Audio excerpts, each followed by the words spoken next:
속에 어려움이 있을 때,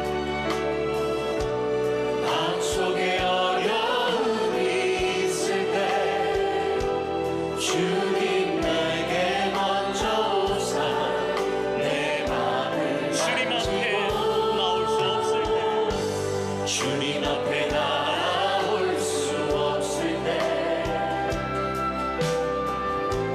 주님 앞에 나올 수 없을 때, 주님 앞에 나올 수 없을 때, 주님 날 먼저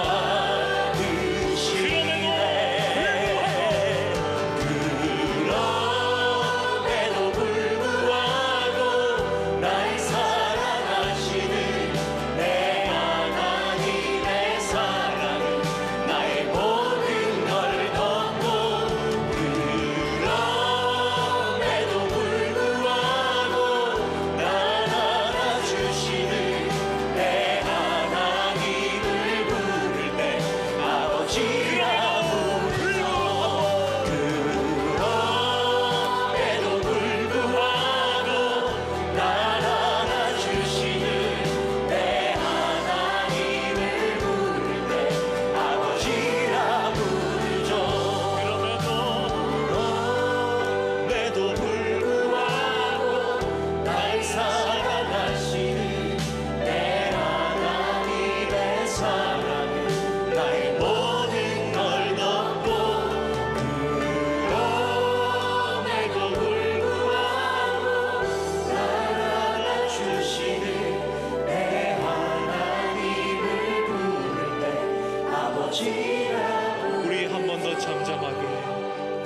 그럼에도 불구하고 날 사랑하시는 내 하나님의 사랑은 나의 모든 걸 덮고, 그럼에도 불구하고 날 안아주시는 내 하나님을 부를 때 아버지라.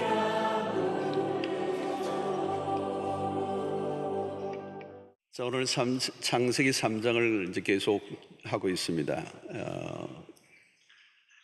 오늘 설교도 그렇게 유쾌한 주제는 아니에요. 그리고 쉬운 주제도 아니고 좀 어려운 주제이지만 우리 인생에 너무도 귀중한 주제를 다루고 있기 때문에 잘 들으시면 정말 큰 복이 될 것입니다. 이 창세기 3장에는 우리가 지나칠 수 없는 주제가 있어요. 사실은 이것은 우리 인생의 가장 근본적인 문제죠. 자, 우리가 창조의 환희는 1, 2장으로 끝나요. 성경을 보면 1, 2장은 참 멋있는 거죠. 하나님이 창조하시고 보시기에 아름다웠고 에덴 동산에 그 풍요와 그 아름다움으로 가득 차 있는, 그게 1장, 2장으로 끝나요. 그리고 3장부터 죄가 들어오고 인간의 실패, 그리고 긴 역사, 어둠의 역사가 인류의 역사 속에 드리워지고 있습니다. 자, 오늘 우리의 삶의 가장 큰 문제는 뭘까? 돈 문제일까? 관계 문제일까? 아니면 사회적인 문제인가? 국가적인 문제일까? 정치의 문제일까? 경제의 문제일까? 세상에 우리는 매일 크고 작은 일들을 우리가 만납니다. 또 그것이 개인적일 수도 있고, 또 가정적인 문제일 수도 있고, 또 사회적인 국가적인 문제로도 연결이 되고, 또 민족적인, 또 온 세계적인 문제들도 있을 수 있습니다. 그럼 우리 한마디로 통틀어서 얘기한다면 우리의 삶은, 이 세상은 혼란투성이죠. 문제투성입니다. 청소년 문제로 들어가면 청소년의 세계 안에 문제가 있고요. 노년에 가면 노년의 세계 문제가 있습니다. 가정에 들어가도 문제가 있습니다. 그래서 우리는 이 문제를 극복하기 위해서 인류는 끊임없는 노력을 합니다. 좀 더 나은 삶을 살기 원하고 좀 더 나은 세상을 바꿔보려고 애를 쓰는데 여전히 늘 실패를 하죠. 또 우리는 시스템을 바꿔보기도 하고 또 어떤 조직을 바꿔보기도 하고 어떤 때는 사람을 한번 바꿔보기도 하지만 여전히 비슷해요. 우리가 사는 세상은 매일 사건, 사고들이 끊임없이 일어납니다. 그 문제들 안으로 우리가 깊이 들어가 보면 과연 무엇이 있느냐? 그 안에 우리는 다양한 형태의 죄가 숨어 있다는 걸 발견합니다. 인간관계의 문제 들여다보십시오. 성격 차이라고 얘기하지만 사실은 성격 차이보다 더 깊은 곳에 뭐가 있느냐면 인간의 죄가 있는 것이죠. 아무리 성격이 좋고 성격이 맞는 사람끼리 만나면 문제가 없을까? 그렇지 않아요. 거기에 또 다른 문제가 생깁니다. 그 뭐냐는 거죠. 그게 죄 문제라는 겁니다. 자, 여러분, 이 죄 문제는 특별한 사람이 따로 있는 게 아니에요. 죄를 짓는 사람이 따로 정해져 있는 게 아니고 모두예요. 성경에 의하면 모든 사람이 죄를 지나고 의인은 없나니 한 사람도 없다. 우리는 특별한 날만 죄를 짓는 게 아닙니다. 일상입니다. 그리고 반복합니다. 모든 일에 죄가 뒤엉켜 있어요. 모든 비극과 불행 안에 죄가 있습니다. 절규하고 고통하는 그 내면의 뿌리에는 죄 문제가 있다는 겁니다. 죄가 스며들지 않은 곳이 하나도 없어요. 자, 이것은 세상은 말하지 않습니다. 세상은 이 부분에서 침묵합니다. 사회 문제라고, 심리적 문제라고, 성격의 문제라고 얘기하죠. 여러분, 우리는 중력의 법칙과 같이 죄의 중력이 있습니다. 끌어당기는 거예요. 그리고 딸려가는 것입니다. 우리가 죄를 연구할 필요는 없지만 죄가 무엇인지를 분명히 알아야 합니다. 우리의 삶을 망가뜨리는 원흉이 뭐냐는 거죠. 이 죄를 간과하고 무시하고 우리의 신앙과 삶이 정상적일 수 있는가? 불가능하다는 겁니다. 하나의 죄에서 또 다른 죄가 파생됩니다. 죄는 죄를 낳습니다. 죄는 다양한 형태로 진화되고 끊임없이 발전됩니다. 그래서 우리는 이 죄 문제를 해결하기 전에는 우리의 삶은 달라질 수가 없습니다. 북한의 핵시설을 제거하기 위한 국제적인 노력을 하고 있습니다. 쉽지 않은 전쟁이죠. 그러나 여러분, 북한의 핵을 제거하는 것보다 더 힘든 게 있습니다. 인간의 죄입니다. 죄는 훨씬 더 복잡하게 인간의 삶에 얽혀 있기 때문에 죄와 인간을 분리할 수 있느냐, 해체시킬 수 있느냐, 불가능하다는 겁니다. 죄인이 죄 짓는 건 너무 쉽잖아요. 누워서 떡 먹기죠. 고집 피우기 학교 안 다녀도 됩니다. 있지도 않지만 교만 훈련 학교 안 다녀도 교만해요. 거짓말 전문 특수과정 그런 거 없어도 돼요. 그냥 아이들이 말이죠, 아주 조그만한 이제 막 글을 똥말똥해도 고집이 있어요. 손잡고 가자 그러면 안 해. 그러다 넘어지고 코 깨고. 거짓말을 안 가르쳐줬어요. 근데 거짓말을 해요. 아주 잘해요. 침도 안 바르고. 어디서 배운 거예요? 배우지 않았어요. 그냥 스스로 터득한 거예요. 엄마보다 더 잘해요.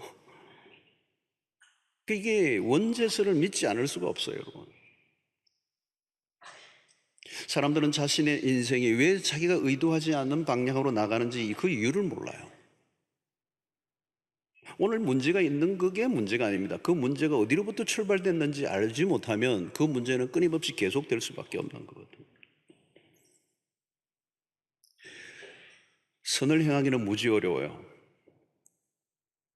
우리는 신앙에 입문하는 과정에서 이 죄 문제를 정확히 다뤄야 합니다. 세상은 죄를 죄라고 하지 않습니다. 사회적인 문제, 심리적인 허약함, 실수, 때로는 환경의 문제로 가볍게 여깁니다. 어쩌다가 그렇게 실수했다는 거죠. 그리고 넘어가니까 그 어쩌다가 실수가 끊임없이 재현된다면 그것은 어쩌다가가 아니죠. 그것을 가능하게 하는 근원적인 문제가 있다는 겁니다. 사람들은 원죄라는 얘기를 하면 고개를 흔들어요. 받아들이려고 하지 않습니다. 그러나 원죄를 이해하지 못하면 인간을 이해할 수 없습니다. 오늘날 인문학이 발달하지만 인문학을 통해서 인간을 이해할 수 없습니다. 인간 이해는 성경을 통했습니다. 죄 문제를 통하여 인간을 파악하지 않으면 인생의 답이 나오지 않습니다. 그런 관점에서 오늘 이 3장은 매우 중요합니다. 인간의 실제, 인간의 실존, 인간의 그 본래의 모습, 죄의 실체, 악의 기원이 무엇인지를 들여다봐야 오늘 우리의 모든 불행과 고통을 가져다주는 원인을 우리가 확인하고 그 문제를 어떻게 해결해야 될 것인가를 깨달아야 우리의 삶의 변화가 일어날 수 있는 것입니다. 자, 하나님이 금지하신 스나커를 따먹고 부끄러워 숨은 아담에게 하나님이 질문하셨죠. 지난 주일날 우리가 살펴보았습니다. 아담아, 내가 어디 있느냐? 실존적인 질문을 던졌습니다. 자, 오늘은 그 다음 질문이죠. 11절입니다. 이르시되 누가 너의 벗었음을 내게 알렸느냐? 내가 내게 먹지 말라 명한 그 나무 열매를 내가 먹었느냐? 자, 하나님이 질문하신 데들은 동일합니다. 불순종한 것을 너가 인정하고 용서를 구하라는 거죠. 내가 잘못했습니다. 그게 지금 이 하나님의 질문에 대한 아담의 정직한 반응이어야 돼요. 하나님께 용서를 구했다면, 잘못했으면 용서를 구했다면 인류 역사는 달라질 수도 있습니다. 죄를 지었다고 고백하고 용서를 구하면 간단한 문제를 불행하게도 아담과 하와는 다른 반응을 합니다. 자, 하나님의 질문에 대한 아담과 하와의 답변은 오늘 12절, 13절이 나옵니다. 12절을 먼저 봅니다. 아담이 이르되 하나님이 주셔서 나와 함께 하신 여자, 그가 그 나무 열매를 내게 주므로 내가 먹었나이다. 이 대답을 자세히 보면 질이 아주 안 좋아요. 자, 인간은 자기가 지은 죄를 솔직하게 인정하지 않는다는 거예요. 자신의 죄를 부정한다는 겁니다. 부정. 그래서 그 부정하는 형태가 뭡니까? 죄에 대한 가장 흔한 인간의 반응은 책임을 다른 사람에게로 돌리는 겁니다. 책임 전가예요. 아담은 자신의 죄를 하나님과 하와에게로 돌립니다. 처음에 뭐예요? 하와가 나에게 주어서 내가 그걸 먹었습니다. 그 다음에 뭡니까? 당신이 나에게 주어 함께한 그 여자가 나에게 주었어. 내가 먹었다는 거예요. 이거 뭘 걸고 넘어집니까? 하나님을 걸고 그 다음에 하와도 걸고 넘어지는 겁니다. 당신이 나에게 여자를 주시지 않았다면 죄를 짓지 않았을 건데 당신이 준 그 여자가 나에게 주어 먹었습니다. 그러니 이 모든 것의 원인은 당신에게 있습니다. 하나님, 당신 실수하신 거예요. 교모합니다. 여기서 중요한 것은 아담은 자기를 빼버리는 거죠. 자기가 빠져버린 겁니다. 여러분, 오늘날도 마찬가지입니다. 선악과에 관련해서 사람들은 하나님의 탓으로 돌리고 싶어 합니다. 전지전능한 하나님이 모든 것을 다 알고 계셨을 텐데 왜 선악과를 만들어 놓고 따먹게 하셨는가? 당신이 의도하신 것 아닌가? 우리의 실패가 아니라 당신의 실패 아닙니까? 라고 따지고 싶은 겁니다. 모든 문제의 원인을 다른 쪽으로 돌리는 겁니다. 여러분, 죄를 지은 인간의 특성입니다. 사고는 자기가 쳐놓고 남 탓을 할 때가 많아요. 자기가 조심하지 않고 걸려 넘어져 놓고 괜히 왜 하나님이 나를 넘어뜨리십니까? 어떤 사람은 결혼할 때는 기도조차 하지 않고 둘이 너무 좋아가지고 부모가 반대하는데도 밀어붙여 놓고 나중에 결혼 실패하고 난 다음에 하나님 탓을 돌립니다. 내가 결혼하려고 할 때 하나님이 말리셨어야죠. 어떤 사람 재밌는 분이 계세요. 교회를 오다가 스티커 끊겨서 과속으로. 하나님 원망합니다. 나는 예배를 오다가 지각하지 않으려고 좀 밟았을 뿐인데 하나님이 경찰관 그때 주일날 정도는 눈을 감겨주셔야죠. 자기의 실수와 잘못을 다양한 형태로 교모하게 정당화하려고 하는 것입니다.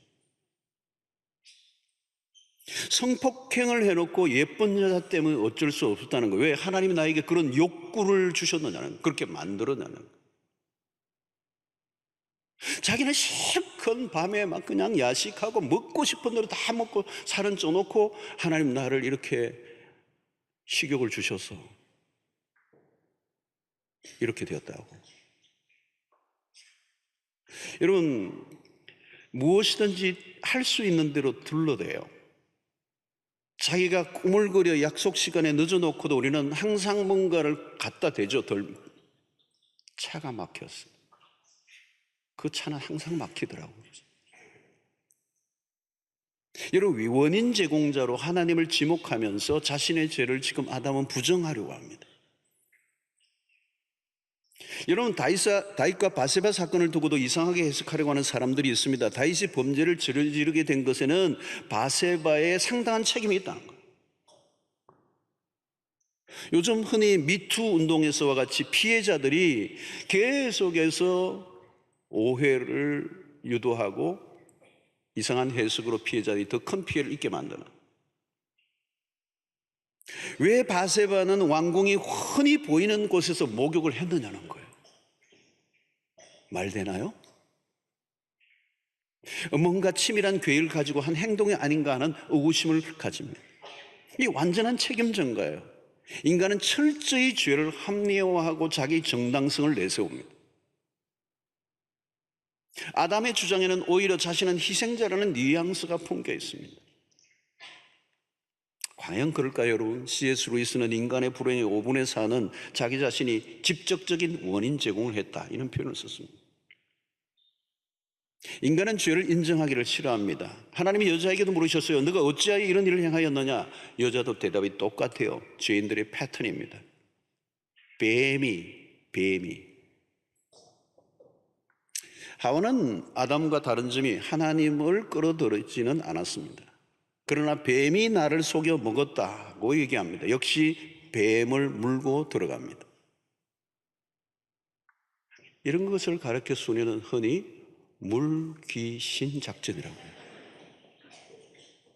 나만 죽을 수 없어, 같이 죽자는 겁니다.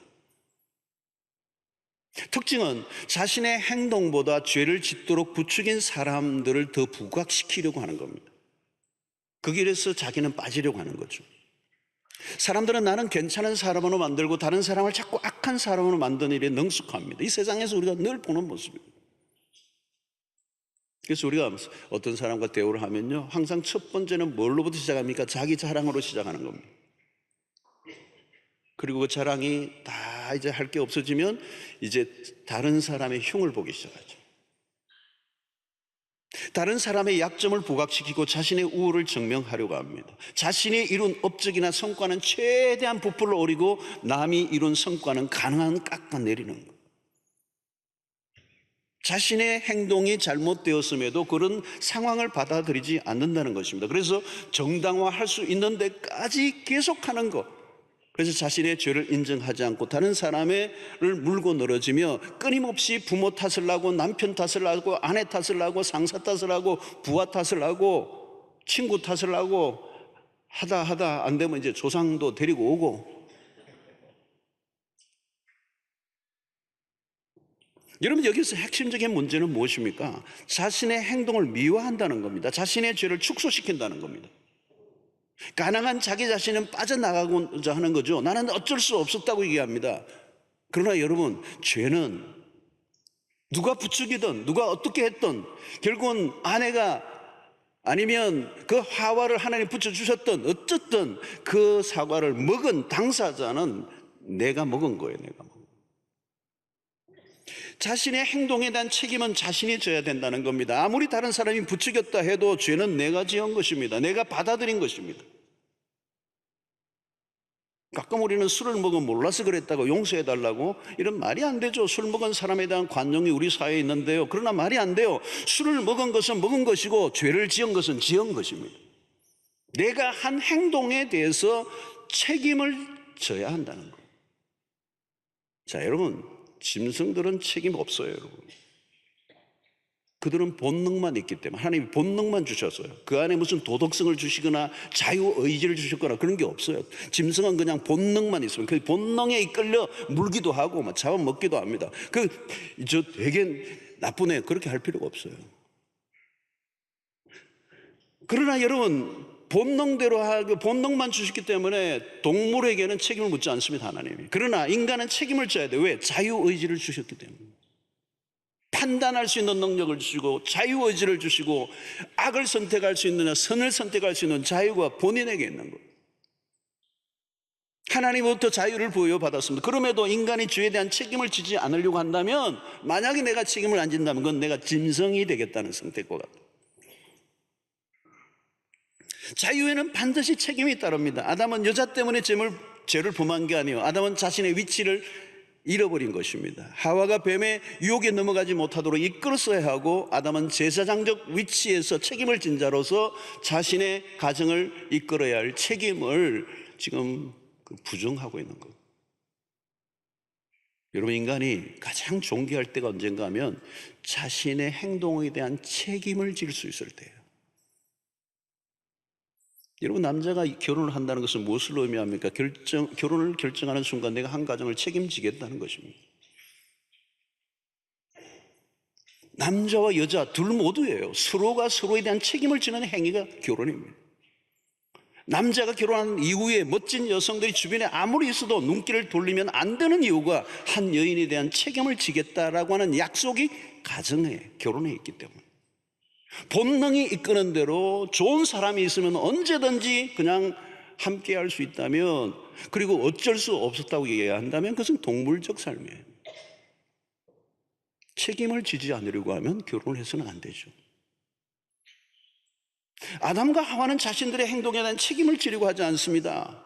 아담과 하와는 각자 자신들의 의지를 가지고 행동했어요.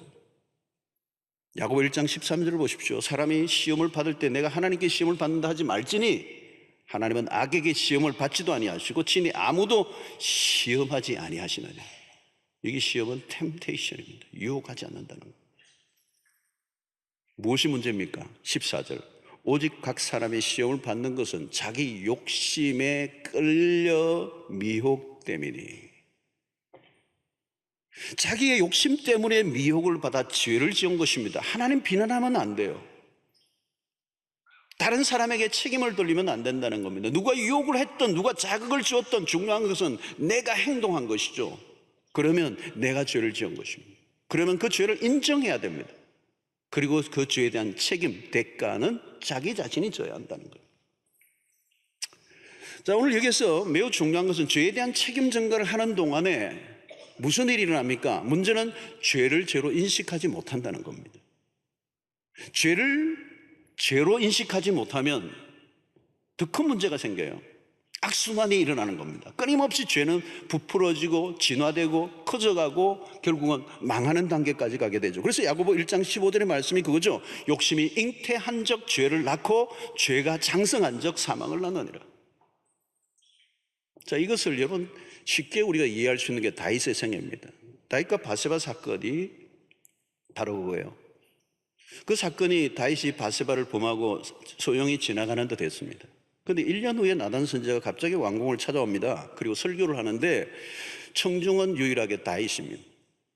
이 설교가 무르익어가고 깊어져 가면서 설교의 초점이 누구에게로 향하고 있느냐면 다윗에게로 향하고 있습니다.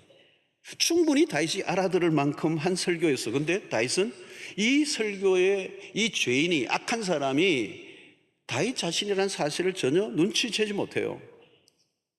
왜 그럴까요? 평소에 다윗은 왕으로서 존경받는 왕으로서 백성들에게 과대 포장되어 있는 겁니다. 그런 상황 속에서 내가 죄인이라고 인정하는 것은 불가능해 보여요. 우리는 평소에 우리도 마찬가지입니다. 우리 자신에 대해서 포장되어 있습니다. 그래서 누가 나의 죄나 나의 허물이나 내 약점을 누가 공격하면요, 우리가 분노하는, 대부분 다 분노해요. 우리는 다른 사람을 돕기도 하고 교회 봉사도 하기도 하고 나쁜 짓을 하지 않으려고 애를 쓰며 살아왔다고 생각합니다. 그래서 대부분 우리를 만나면 나는 법 없어도 살 사람이라고 얘기해요. 자, 본래 다윗은 죄에 대한 민감성을 가지고 있는 사람이었습니다. 영적 감수성이 탁월했습니다. 자기를 죽이려고 하는 사울 왕이 동굴에 갇혀 있을 때 그를 죽일 수 있었는데 죽이지도 않고 그의 왕의 옷가만 살짝 잘랐던 그것만으로도 자신의 양심의 가책을 느꼈던 이 감수성 예민했던 이 다윗이 지금은 많이 쇠퇴해져 있는 거예요. 죄에 대하여 무디어져 있습니다. 사건을 보면요, 다윗은 돌이킬 기회가 많이 있었습니다. 처음 목욕하는 여인이 본 순간 신하를 보내어서 저 사람이, 저 여인이 누군가를 알아보겠습니다. 근데 그 답이 왔어요. 충신, 자기의 충신 우리아의 아내라는 거예요. 여러분, 그 정도면, 그 정보가 왔으면 정상적인 사람이라면 모든 걸 접어야 되는 거예요. 충신의 아내. 더 이상 진도가 나가면 안 돼요. 또 바세바의 몸 상태가 그 당시가 그런 죄를 범해서는 안 될 시기라는 것을 성경은 암시하고 있어요. 그러나 그냥 질주합니다. 얼마 있지 않아 바세바로부터 기별이 오죠. 당신의 아이를 임신했다고. 그 말은 뭐냐면 바세바가 이 쪽지를 보냈겠죠. 쪽지를 보냈는데 당신의 아이를 임신했다는 거예요. 그 말 안에는 책임을 지라는 겁니다. 다윗이 이 정도라면 돌이켰어야 해요. 근데 멈추지 않아요. 여러분, 그 본문들을 분석해 보면요, 가속도가 붙어요. 바세바의 남편 우리아를 전쟁터에서 불러내와서 우리가 잘 아는 것처럼 아내와 동침해서 임신을 숨기려고 하죠. 여러분, 죄는 약화되는 게 아니고요, 심화돼요. 이쯤 되면 얼마나 심각한 죄를 범한 자입니까? 우리아를 최전방으로 보내 죽여버리죠. 죄의 감각이 무뎌지면서 더 살벌해집니다. 철저히 비인간화가 이루어집니다. 점점 짐승처럼 변합니다. 여러분, 죄에 대한 감각과 인식이 얼마나 중요한지 모릅니다. 우리가 여기서 느끼는 건 뭐냐면 무슨 감을 잡습니까? 여러분, 멈춰야 할 기회가 여러 번 있었는데도 그는 금지선을 다 넘어버리고 맙니다. 왜 그랬을까요? 이게 중요합니다. 왜 그랬을까요? 왜 그렇게 영적으로 감수성이 예민했던 정말 기가 막힌 하나님의 사람이 왜 이런 지경까지 갔을까요? 왜 이렇게 죄의 스피드가 멈춰지지 않고 가속도가 붙고 갈 때까지 갑니까? 다윗은 끊임없이 죄에 대해서 합리화를 하고 있었기 때문에. 여러분, 인간은 그냥 죄를 짓지 않습니다. 죄를 정당화합니다. 죄를 합리화하고 죄를 정당화하면 어떻게 되죠? 죄를 죄로 느껴지지를 못해요. 자기가 죄를 짓고 있다고 느끼지를 못한단 말이죠. 죄를 우습게 여깁니다. 죄를 무용담으로 바꿔 놓습니다. 죄를 아주 사소한 것으로 만들어 놓는다는 거예요. 우리 연예인들이 요즘 그 막 언론에 떠도는 그 연예인들이 그러잖아요. 뭐 그냥 동영상을 막 그 음란한 것을 주고받으면서 킥킥거리는 거예요. 킥킥거리는 거예요. 무용담을 누려놓는 거예요. 그걸 죄라고 인식조차 하지 않는 거예요. 악한 죄를 지어놓고 도리어 성취감을 느끼는 거예요. 자신을 미워하는 것입니다. 자기의 목소리가 점점 커져가는 것이죠. 괜찮다고, 아무 일도 아니라고, 다 하는 거라고, 너는 왕이라고, 그 정도 권세가 있다고. 여러분, 무너지기 전까지 사람들은요, 자기를 속여요. 셀프 디셉션이에요. 인간은 자기를 정당화할 수 있을 때까지 정당화하는 것입니다. 죄에 대해서 끄리낌이 없어요. 다윗은 그칠 것 없이 행동합니다. 자, 이 상태가 어떤 상태인지 아세요? 자기 자신이 하나님이 되어 있는 겁니다. 여러분, 선악과는요, 오늘도 널려 있어요. 너가 하나님이 되라고, 너가 원하는 걸 하라고, 억제하지 말라고, 너가 한 것은 옳다고, 너가 이스라엘 왕이라면 그 정도는 괜찮다. 죄를 죄로 느끼지 못하게 하는 겁니다. 그건 누가요? 자기 자신 스스로에게 정당화시키는 것. 나단 선지자가 결국은 직구를 날리죠. 이 설교를 하는데 다윗이 막 화를 냅니다. 도대체 그런 인간이 있을 수 있느냐고. 나단 선지자가 그 사람이 바로 당신이라고 직구를 날려요.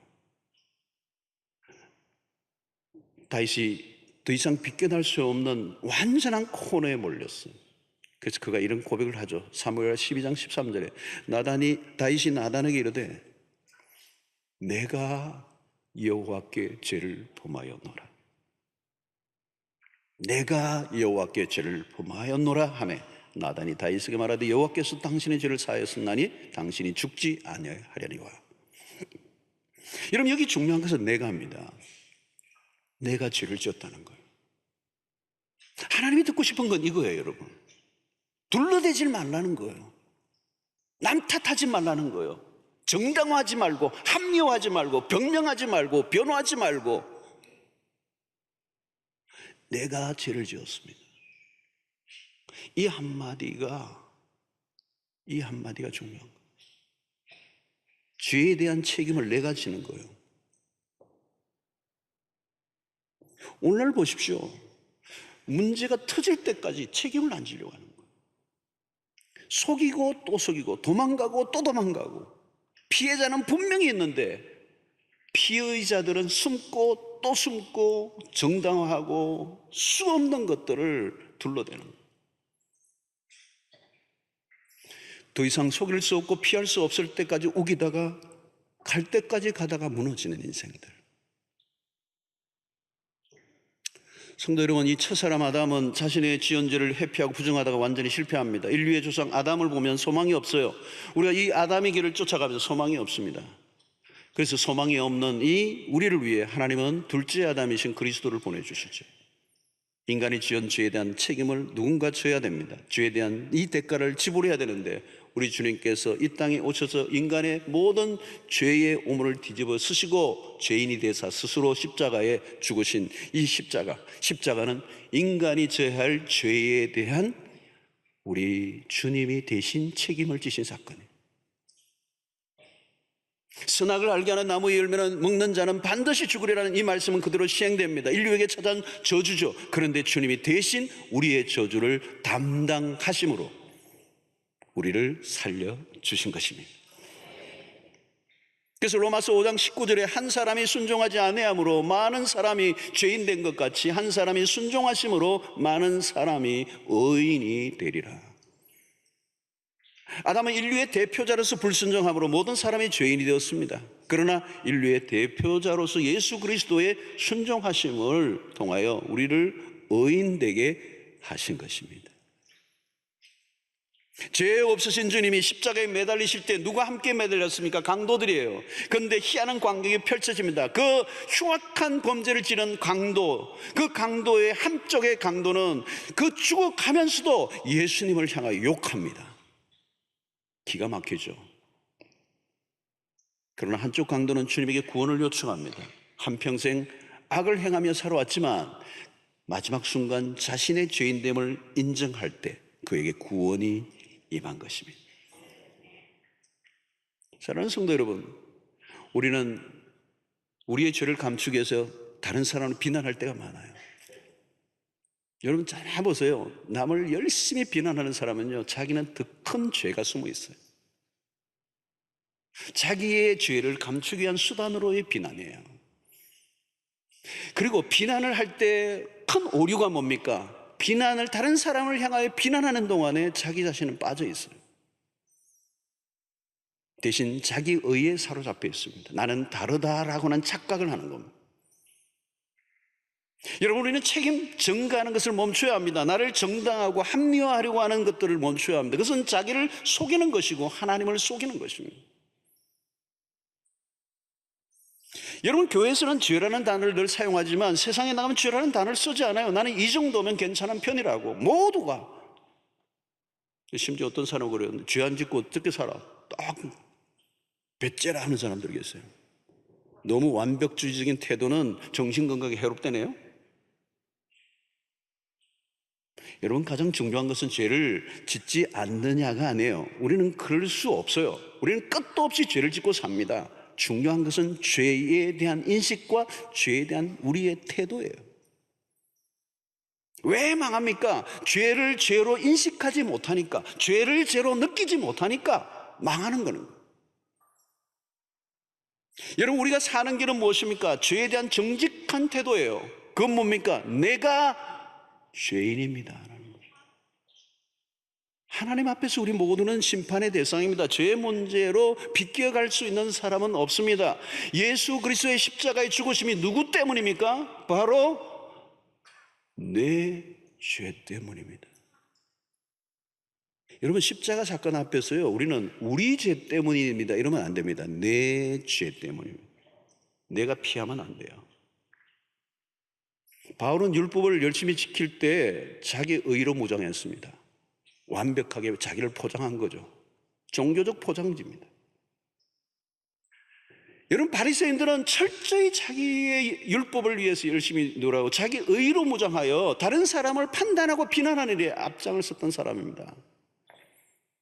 내 주변에 자기 혼자는 어렵고 모든 사람들 다 죽여야 될 사람들이에요. 바울이 그렇게 살았습니다. 근데 예수를 만나고 난 다음에 무슨 일이 일어납니까? 자기보다 더 큰 죄인이 보이지 않아요.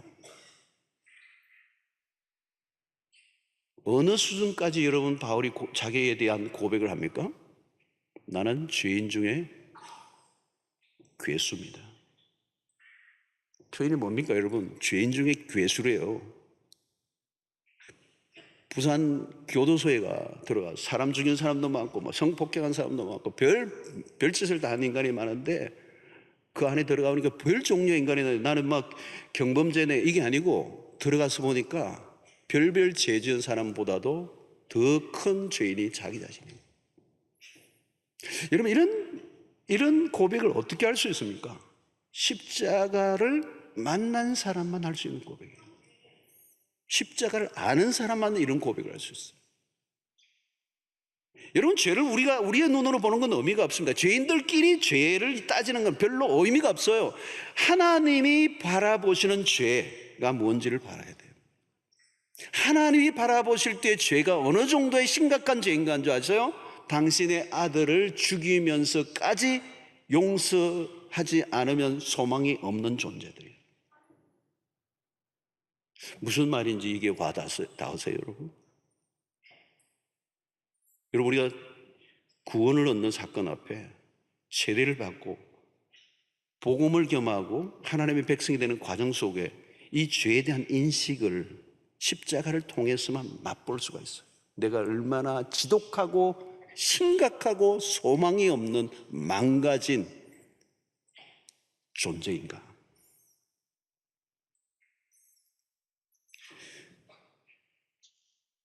자, 요한복음 1장 8절로 10절이 유명한 말씀이 나와요. 만일 우리가 죄가 없다고 말하면 스스로 속이는 거라는 거예요. 또 진리가 우리 속에 있지 않을 것이요 만일 우리가 우리 죄를 자백하면 그는 미쁘시고 의로우사 우리 죄를 사하시며 우리를 모든 불의에서 깨끗하게 하실 것이요 만일 우리가 범죄하지 아니하였다면 하나님을 거짓말하는 이로 만드는 것이니 또한 그의 말씀이 우리 속에 있지 아니하니라. 그래서 여러분 세상에 착한 사람들 많아요. 어쩌면 예수를 믿는 사람보다 인간적으로 윤리적으로 더 나은 사람들이 예수 안 믿는 사람들 가운데 있어요. 착한 사람들, 선한 사람들이 있습니다. 그것 때문에 내가 죄가 없다고 말한다면 그건 하나님을 속이는 거고 그리스도의 십자가를 부정하는 것이기 때문에 그 착함이 하나님 앞에서는 가장 악한 게 되는 거예요. 우리가 윤리적으로는 부족함이 있지만 예수 그리스도가 십자가에 죽으셔야 할 만큼 내가 큰 죄인이라는 것을 인정하는 이 자체가 구원에 이르게 하는 것입니다. 여러분 하나님 앞에서는 사실은요 큰 죄 작은 죄가 없습니다. 경범죄 중범죄 없습니다. 죄는 그냥 죄입니다. 어떤 죄도 그 죄는 구원에 이르게 할 수 없습니다. 그 죄는 대가를 지불해야 합니다. 책임을 져야 합니다. 여러분 중요한 것은 우리는 죄를 인정하면 내가 나쁜 사람으로 취급받을 것이라고 해서 끊임없이 자기를 변호하지만 성경은 반대예요. 인정해야 사는 길이 열리는 것입니다. 죄는 부인한다고 없어지는 게 아닙니다. 합리화한다고 없어지는 것도 아닙니다. 죄는 하나님 앞에서 짓는 것이기 때문에. 여러분 죄를 인정하지 않고 숨기는 동안에 하나님과의 관계는 막힙니다. 하나님과 관계가 막히면 모든 게 꼬입니다. 죄가 끼치는 영향 속에 살아갈 수밖에 없는 것이죠. 죄의 거대한 힘이 인생을 짓누르고 있는 것입니다. 상담을 해보면 그런 얘기를 해요. 부부가 상담을 하는데 문제가 심각해요. 상담해보면 딱 답이 그거예요. 저 인간 만나서 내 인생이 이렇게 망가졌다는 거예요. 저 인간만 안 만났으면 내 인생이 이렇게 고생하지 않았을 거라는 거예요. 피해자 의식이 있어요. 또 깊이 계속 만나고 하나님의 은혜를 말하고 하면 나중에 이런 고백을 해요. 나도 문제가 있긴 합니다. 처음에는 발발 떨고 상대를 죽이려고 했는데 시간이 좀 가면서 깨달음을 오면서 이런 얘기예요. 나도 좀 문제가 있었습니다. 그리고 복음의 빛이 확 비치면요, 무슨 얘기겠냐면 내가 문제입니다. 그러면요, 그때부터 치유가 시작이 돼요. 문제가 해결되기 시작해요. 자기의 죄를 보는 거예요. 죄 없다 할 사람이 없어요. 예수님은 죄가 없으신데도 불구하고 죄인이 되사 십자가에 지셨어요. 우리를 위하여. 죄를 죄로 인정하지 않는 것이 얼마나 무서운지 모릅니다. 죄가 있다는 것 자체를 인식하지 못하는 거예요. 그 다윗은 갈 때까지 가는 거예요. 죄를 짓고 있다는 사실을 몰라요. 죄의 인지 능력이 없어요. 죄에 대한 감수성이 없어요. 죄에 대한 깨달음이 없어요. 그냥 실수한 줄로 알았어요. 여러분, 단순한 실수로 내 인생에 고통이 왔다면 그 실수 한번 지나가면 내 인생이 펴져야죠. 안 되는 거잖아요. 재범이에요. 끊임없이 죄를 또 짓고 짓는 거죠. 내 인생을 불행하고 고통으로 몰아넣는 것은 사실은 다른 사람의 문제가 아니에요. 내 안에 있는 죄의 문제예요. 우리가 하나님 앞에서 우리 자신의 죄를 솔직하게 인정하고 그리스도의 십자가를 통하여 그 죄의 문제가 해결되면 그 죄가 온전히 하나님 안에서 복음 안에서 다루어질 때 여러분, 우리의 삶에 놀라운 일들이 일어나요. 누구 탓, 책임을 끊임없이 전가하려고 하는 우리의 태도. 여러분, 더 이상 숨기지 말고요, 부정하지 말고요, 죄인됨을 인정하고 하나님 앞에 나아가 보십시오. 그리고 복음 안에서 우리의 죄들이 용서를 받을 때 뒤틀려져 있던 내 인생이 놀랍게 회복되는 것을 경험하게 될 것입니다. 내가 바꾸는 게 아니에요. 내가 변화시키는 게 아니에요. 내가 내 죄를 인정하고 내 죄를 하나님과의 관계에 해결되니까, 하나님과의 관계가, 죄가 하나님과의 관계를 깨었는데 죄의 문제 해결되니까 하나님 관계가 회복되면서 그 모든 뒤틀려져 있던 것들을 하나님께서 풀어주시는 은혜를 경험하게 되는 것입니다. 우리는 고통과 불행의 원인이 뭔지를 잘 모르고 있는 거죠. 오늘 3장은 그것을 정확하게 우리에게 알려줍니다. 부부관계, 가정문제, 경제문제 아니에요, 여러분. 죄 문제예요. 근데 우리는 그 죄가 무엇인지를 모르는 것입니다. 왜요? 자기 합리화로, 자기 정당화로, 남 탓으로 포장을 해놨거든요. 그리고 다른 사람만 죽일 인간으로만 비난하고 정죄하고 나는 빠져있는 거예요. 그러니까 문제는 해결될 수가 없어요. 문제의 본질 안으로 들어가야 돼요. 내가 죄인 중에 괴수입니다라고 하는 이 바울의 깨달음이 복음 안에서 인생을 바꾼 이야기인 것입니다. 사랑하는 성도 여러분, 오늘 본문에서 오늘 우리에게 답을 해주고 있어요. 하나님 잘못했습니다. 이 아담이 이 한마디를 했다면 그렇게 비극적이고 고통이 주어지지 않았을 거예요. 그런데 아담과 하와는 끊임없이 자신의 죄를 정당을 합니다. 죄를 인정하고 주님 앞에, 십자가 앞에 나아가는 것이 얼마나 큰 은혜인지, 나의 죄됨을 깨닫는 것이 얼마나 축복인지, 그리고 우리를 용서하시기 위해서 기다리고 계시는 그 하나님의 품으로 돌아가는 것이 우리의 삶의 모든 것을 회복시키는 해답인 것을 깨닫는 은혜가 우리 모두에게 있게 되기를 주의 이름으로 축원합니다. 우리 잠시 머리를 숙이고 함께 기도하는 시간을 갖기를 원합니다. 오늘 아담의 모습이 나의 모습이 아닙니까?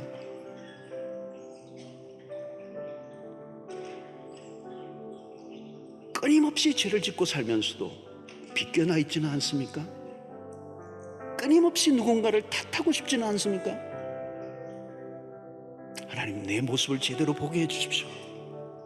그리고 정직하게 십자가 앞에 나가게 해주시고 우리 주님으로부터 온전히 용서를 얻고 회복되는 은혜를 허락하여 주시옵소서.